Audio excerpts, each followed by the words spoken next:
السلام علیکم students, I hope کہ آپ بالکل ٹھیک ہوں گے۔ آج ہم پڑھیں گے important developments between 1920 to 1939۔ Basically جو بھی ڈیولپمنٹ جو تھی وہ 1920 سے لے کے 1939 کے درمیان میں آئی، ان کے بارے میں ہم پڑھیں گے۔ سب سے پہلی جو ڈیولپمنٹ ہے، سب سے پہلا جو ہمارا ٹاپک ہے آج کا، وہ ہے Simon commission 1927۔ The Indian government introduced Montague-Chelmsford reforms in 1919. It announced that after 10 years, a commission would be sent to India to assess the results of reforms and recommended further reforms for Indians. Basically جو Indian government تھی اس نے ایک مونٹاج کیمسفورڈ reforms جو تھے وہ introduce کروائے تھے 1919 میں۔ اس میں بیسکلی یہ اناؤنس کیا تھا کہ 10 سال کے بعد ایک کمیشن ہوگا، وہ انڈیا کو بھیجا جائے گا تاکہ وہ انڈیا میں جو بھی ریفارمز ہوئے اس کا رزلٹ کو وہ اسیس کر سکے، وہ دیکھ سکیں، اور کہ وہ انڈیا کو جو ہے وہ فردر جو ہے ریفارمز کے بارے میں ریکمینڈ کرے۔ The government fulfilled its promise and in 1927 it instituted a commission under the leadership of Sir John Simon۔ Basically جو گورنمنٹ نے یہ ایک ریفارمز کے بارے میں انٹروڈیوس کروایا تھا، انہوں نے اپنا یہ پرومس فلفل کیا، انہوں نے ایک کمیشن جو ہے وہ انسٹیٹیوٹ کروایا جو کہ سر جان سائمن کی لیڈرشپ کے انڈر تھا۔ کوئی بھی انڈیا سے کوئی بھی جو انسان تھا وہ اس سائمن کمیشن کا ممبر نہیں تھا، نہ ہی وہ انکلوڈڈ تھا۔ تو اسی وجہ سے جو انڈین نیشنل کانگریس تھی اور آل انڈیا مسلم لیگ تھی، اس نے اس کمیشن کو بوائیکاٹ کیا، اور انڈیا میں بہت زیادہ پروٹیسٹ جو تھے وہ سٹارٹ ہو گئے تھے سائمن کمیشن کے اگینسٹ۔ اس کی وجہ سے جو سلوگنز تھے جیسے کہ Simon go back, Simon go back, اس طریقے کے سلوگنز جو تھے وہ لوگ بنانے لگ گئے، اور وہ لوگ جو ہے ان کو کہنے لگ گئے کہ سائمن جو ہے وہ واپس چلا جائے۔ آل رائٹ، جو سیکنڈ جو ڈیولپمنٹ پیش آئی وہ ہے نہرو رپورٹ، جو کہ 1928 میں ہوئی تھی۔ The Secretary of State for India, Lord Birkenhead, declared in the British Parliament that the Indians were divided and unable to prepare unanimous proposals for further reforms in India۔ Basically جو state کا جو secretary تھا India کے لیے، lord broken head, اس نے British parliament میں یہ declare کیا کہ جو انڈینز ہیں وہ ڈیوائیڈڈ ہیں، اور وہ کوئی بھی جو ہے یونانیمس مینس کے یونٹی، بیسکلی یونائٹڈ ہونا۔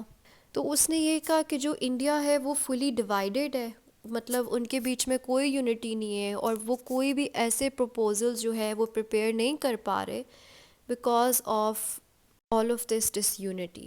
انڈین لیڈرشپ جو تھی اس نے یہ چیلنج ایکسیپٹ کر لیا، اور ایک آل پارٹی کانفرنس جو ہے وہ ہیلڈ ہوئی تھی فیبرری 1928 میں۔ A committee was established to prepare unanimous proposals with Moti Lal Nehru as its head۔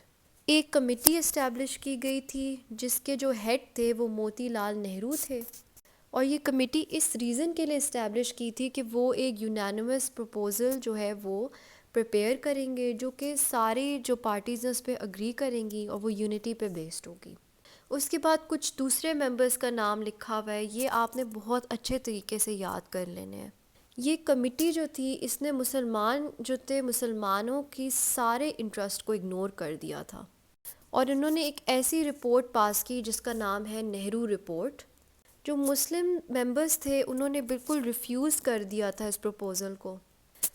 آگے ہم جو ہے نہرو رپورٹ کے پروپوزلز پڑھتے ہیں۔ So the first one is the method of separate electorate should be replaced with the method of joint electorate. آپ کو یاد ہوگا کہ جو لکھنؤ پیکٹ تھا اس میں بیسکلی یہ ڈکلیئر ہوا تھا کہ جو مسلمانوں نے ڈیمانڈ کی تھی سیپریٹ الیکٹوریٹ کی تو وہ ایکسیپٹ ہو گئی تھی، مگر نہرو رپورٹ میں یہ پروپوزل تھا کہ سیپریٹ الیکٹوریٹ کو ہٹا کے تو جوائنٹ الیکٹوریٹ کا میتھڈ لے لیا جائے گا۔ انہوں نے کہا کہ مسلمان جو ہیں وہ کم نمبر میں ہیں ہندوز سے، اور سیپریٹ الیکٹوریٹ میں مسلمانوں کے لیے بھی سیٹس ریزرو کرنی پڑیں گی۔ تو اس میں جوائنٹ الیکٹوریٹ کا انہیں یہ فائدہ ہوا کہ کانگریس نے یہ بات ریئلائز کی کہ وہ جو ہے زیادہ سیٹس جو ہے وہ ون کر سکتا ہے جوائنٹ الیکٹوریٹ کے انڈر۔ اس کے بعد سیکنڈ پوائنٹ ہے 1/4 of seats should be reserved for Muslims in the central legislative assembly. 1/4 seats جو ہے وہ مسلمانوں کے لیے ریزرو ہونی چاہیے سینٹرل لیجسلیٹو اسمبلی میں. اس کے بعد جو ہمارا تھرڈ پوائنٹ ہے کہ Sindh should be declared a separate province. Balochistan and the north west frontier province should be granted more powers. انہوں نے یہ کہا کہ جو سندھ ہے اس کو ایک سیپریٹ پروونس ہم نے ڈکلیئر کرنا ہے، اور جو بلوچستان ہے اور جو NWFP ہے اس کو زیادہ پاورز گرانٹ کرنی ہے. فورتھ پوائنٹ تھا کہ Hindi should be declared as official language.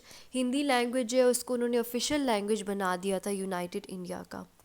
اس کے بعد انالیسز میں بیسکلی یہ لکھا ہوا ہے کہ مسلمانوں کی جو ڈیمانڈز ایکسیپٹ ہوئی تھی لکھنؤ پیکٹ میں، وہ کانگریس نے نہرو رپورٹ میں بالکل ہی ریورس کر دی تھی. جیسے میں نے آپ کو بتایا تھا کہ سیپریٹ الیکٹوریٹ والی جو چیز تھی، مسلمس کے جو انٹرسٹ تھے وہ بہت زیادہ ہارم ہوئے تھے. اس کی وجہ سے مسلمانوں کو ایسے بلیو ہوا کہ کانگریس جو ہے وہ ان کے انٹرسٹ کو اکوموڈیٹ نہیں کرتی، ان کے انٹرسٹ کو جو ہے وہ پریفرنس نہیں دے رہی. تو بیسکلی یہ نہرو رپورٹ تھی ہماری. All right, coming to our next topic جو کہ ہے 14 پوائنٹس آف قائد اعظم جو کہ 1929 میں ہوئے تھے. اچھا، بیسکلی جو 14 پوائنٹس ہیں قائد اعظم کے، یہ آپ لوگوں نے بہت اچھے طریقے سے یاد کر لینے ہیں، کیونکہ یہ ابھی اس 9th کلاس میں بھی آئیں گے، اور یہ آپ کی جب آپ کالج لیول پہ جائیں گے فرسٹ سیکنڈ ایئر میں تب بھی یہ آئیں گے، اور جب آپ یونیورسٹی لیول پہ بھی جائیں گے تو اگر آپ کا سبجیکٹ جو ہے وہ پاکستان اسٹڈیز ہوا تو یہ ڈیفینیٹلی یہ ساری چیزیں دوبارہ آئیں گی. تو یہ آپ نے بہت اچھے طریقے سے یاد کر لینی ہے تاکہ آگے آپ کو ڈیفیکلٹی نہ ہو. Okay, let's get back to the topic. Under the Nehru report 1928 Muslim interest were adversely affected. ابھی جو ہم نے نہرو رپورٹ پڑھی، آپ کو پتہ ہے اس کی وجہ سے جو مسلمانوں کے جو انٹرسٹ تھے وہ بہت زیادہ افیکٹ ہوئے تھے. قائد اعظم محمد Ali Jinnah convened the session of All India Muslim League in 1929 and presented his 14 points. Okay, یہ جو 14 پوائنٹس ہے ان کا جو فرسٹ پوائنٹ ہے وہ ہے provincial autonomy should be equally granted to all provinces. آپ کو یاد ہوگا کہ میں نے پچھلے لیکچر میں آپ کو بتایا تھا کہ پروونشل آٹونومی کیا ہوتی ہے. بیسکلی جو پروونس کے پاس اپنی پاور ہوتی ہے، اپنا فریڈم ہوتا ہے، وہ اپنی پالیسیز خود بنا سکتا ہے. تو قائد اعظم کا جو فرسٹ پوائنٹ تھا وہ یہ تھا کہ پروونشل آٹونومی جو ہے ایکولی سارے پروونسز کو جو ہے وہ دے دینی چاہیے. Second point, a federal system should be introduced. The residuary powers should be vested in the province. Federal system basically اس کا مطلب ہوتا ہے کہ شیئرڈ پاور ہوتی ہے اس میں، اور انہوں نے یہ کہا کہ جو ریزیڈری پاورز ہیں وہ جو ہے پروونسز میں ویسٹڈ ہونی چاہیے. آل رائٹ، جو ہمارا تھرڈ پوائنٹ ہے وہ ہے basically effective and adequate representation should be provided to minorities in all legislative assemblies but their majority should not be converted into a minority. اس کا مطلب یہ ہے کہ جو افیکٹو اور ایڈیکویٹ ریپرزنٹیشن جو ہے وہ مائنورٹیز کو پرووائڈ کرنی ہے ساری لیجسلیٹو اسمبلیز میں، اور اگر وہ تعداد میں زیادہ ہیں تو ان کو مائنورٹی میں کنورٹ نہ کیا جائے. اس کے بعد فورتھ پوائنٹ ہے there should be a separate electorate system for Muslims, جو کہ آپ کو پتہ ہے. اس کے بعد ففتھ پوائنٹ ہے Sindh should be declared a separate province. Sixth point 1/3 of seats should be reserved for Muslims in the central legislative assembly. انہوں نے کہا کہ جو 1/3 سیٹس ہیں وہ مسلمانوں کے لیے ریزرو ہونی چاہیے سینٹرل لیجسلیٹو اسمبلی میں. سیونتھ پوائنٹ ہے reforms should be introduced in Balochistan and the north west frontier province. Reforms کا بیسکلی مطلب یہ ہوتا ہے کہ کوئی بھی کسی بھی چیز کی بیٹرمنٹ یا کسی بھی چیز کو امپروو کرنا. تو انہوں نے کہا کہ بلوچستان اور NWFP میں بھی ریفارمز کو انٹروڈیوس کروانا چاہیے. ایٹھ پوائنٹ جو ہے if the demarcation of the provinces is necessary then the Muslim majority in the provinces of Punjab, Bengal and NWFP should not be turn into a minority. Demarcation basically separation کو کہتے ہیں. تو انہوں نے کہا اگر ان پروونسز کو جو پروونسز ہیں ان کو اگر سپریٹ کرنا ہے تو جو مسلم میجورٹی پروونسز ہیں جیسے کہ بنگال، پنجاب اور جو NWFP ہے جو کہ کرنٹلی ہم اس کو KPK کہتے ہیں، ان کو مائنورٹی نہیں بنانا اگر آپ جو ہے سپریشن کریں گے. اوکے، نائنتھ پوائنٹ جو ہے there must be 1/3 of ministers from the Muslim community in the central and provincial ministries. انہوں نے کہا کہ جو 1/3 جو ہے منسٹرز ہونے چاہیے مسلم کمیونٹی سے سینٹرل اور پروونشل منسٹریز میں. 10th point seats should be reserved for Muslims in government jobs. مسلمانوں کے لیے گورنمنٹ جابس میں سیٹس جو ہے وہ ریزرو ہونی چاہیے. 11th point all the communities in India should be granted religious liberty. Religious liberty basically یہ ہوتی ہے کہ اپنے ریلیجن کو فریڈم کے ساتھ جو ہے پریکٹس کرنا. تو انہوں نے کہا کہ انڈیا میں جو کمیونٹیز ہیں ان کو ریلیجیس لبرٹی کی جو ہے وہ ان کو ریلیجیس لبرٹی جو ہے وہ گرانٹ کرنی ہے. A bill belonging to a particular religious community should not be passed by the legislature if 3/4 of the ministers belonging from that community oppose the bill. Basically اگر کوئی ایسا بل ہے جو کسی پرٹیکولر ریلیجیس کمیونٹی کے related ہے یا اس سے وہ بلانگ کرتا ہے تو وہ تب تک پاس نہیں ہونا چاہیے یا وہ پاس نہیں ہوگا لیجسلیٹر سے اگر 3/4 ممبرز جو ہیں وہ اسی کمیونٹی سے بلانگ کرتے ہوں اور وہ اس بل کو اپوز کرتے ہیں.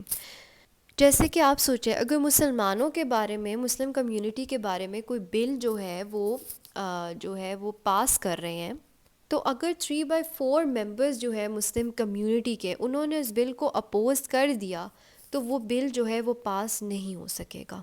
Okay the 13th point Muslim culture education and language should be granted constitutional protection. Basically جو مسلمانوں کا جو کلچر ہے ان کی جو ایجوکیشن ہے ان کی جو زبان ہے اس کو جو ہے کانسٹیٹیوشنل پروٹیکشن گرانٹ کیا جائے اس کی فل protection who. All right, coming to our last 14th point, amendments to the constitution should be made after obtaining approval from the provinces and states. Amendment basically it means کہ کسی چیز کو change کرنا کسی چیز میں چینجز لانا. تو کانسٹیٹیوشن میں اگر کوئی چھوٹے چھوٹے چینجز بھی ہوں گے تو وہ جو ہے پروونسز اور اسٹیٹس کے اپروول لینے کے بعد ہوں گے. تو یہ ہمارے 14 پوائنٹس تھے قائد اعظم کے. اوکے اس کے بعد ہم انالیسس کی بات کرتے ہیں. جو قائد اعظم کے جو 14 پوائنٹس تھے وہ ایک بہت ہی اپروپریٹ قسم کا رسپانس تھا نہرو رپورٹ کے لیے. یہ بہت ہی جینوئن ڈیمانڈس تھی مسلمانوں کی اور انہوں نے بہت صحیح ٹائم پہ یہ پریزنٹ کی تھی. اور مسلمانوں کی جو اسٹرگل ہے یہ بہت عرصے تک چلتی رہی اسی 14 پوائنٹس کی جو بیسس پہ. اوکے امید ہے کہ آپ کو یہ لیکچر بالکل سمجھ آیا ہوگا. اینڈ پلیز اگر آپ یہ ویڈیو دیکھتے ہیں تو میرے چینل کو سبسکرائب کریں اور اگر آپ کی کوئی بھی کوئری ہے آپ کو کوئی بھی سوال ہے تو آپ نیچے کمنٹس میں پوچھ سکتے ہیں. Thank you so much for watching. اللہ حافظ.